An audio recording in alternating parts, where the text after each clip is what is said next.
nagsalita na. Bianca Manalo inamin na kung ano talaga ang relasyon nila ni Rob Gomez. Halina't panoorin ang buong detalye, and of course, don't forget to like, share, and subscribe and hit the notification bell for more latest showbiz news update. Naging sunod-sunod ang pambabash sa actress beauty queen na si Bianca Manalo matapos nga itong maling sa new actor na si Rob Gomez. Tila hindi rin na-enjoy ni Bianca ang kanya nga ngayong bakasyon sa Japan kasama ang kanyang pamilya. Nagulat nga kasi ang lahat nang lumabas ang balitang ito, at ayon pa sa ilan ay bakit nga kaya nagawa pang ipagpalit ni Bianca si Senator Win Gatchalian. Gayong makikita naman sa kanilang mga social media posts kung gaano kamahal ng senador ang aktres. Marami ang nanghihinayang sa pagsasamang ito ng dalawa, lalo na nga kung tunay na may namagitan between Rob and Bianca. Isa nga kasi sa respected couple ang relasyon nila Senator Win at Bianca.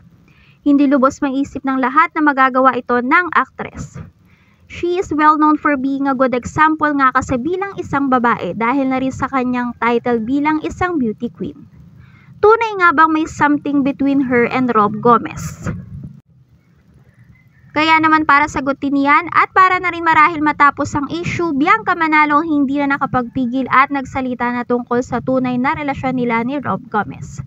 Sa latest social media post ng aktres, mababasa ang kanyang formal na pahayag patungkol sa isyong kumakalat tungkol sa kanya. Ayon mismo kay Bianca, magkaibigan at magkatrabaho lamang sila ni Rob Gomez. Ang nasabing conversation nila ay yung oras daw na dadalhan siya ng regalo ng aktor para sa darating na Pasko. Dahil aware nga daw si Rob tungkol sa kanyang pag-alis ng bansa kasama ang kanyang pamilya. Wala nga daw katotohanan na may namagitan o may namamagitan sa kanila. Masaya nga daw siya ngayon with her family and loved ones. Nalungkot lamang siya nang lumabas nga ang mga usaping ito tungkol sa kanya habang dapat nga sana ay ini-enjoy niya lang at ng kanyang pamilya ang kanilang bakasyon sa Japan. Ayon pa kay Bianca, halata nga daw na ang ilan sa mga conversation nila ni Rob ay deleted kaya naman tila naging iba ang dating ng mga kumakalat na usapan nila ng aktor. Hiling ngayon ni Bianca Manalo na sana itigil na ang pagpapakalat ng mga maling balita tungkol sa kanya, lalo na ngayong holiday season.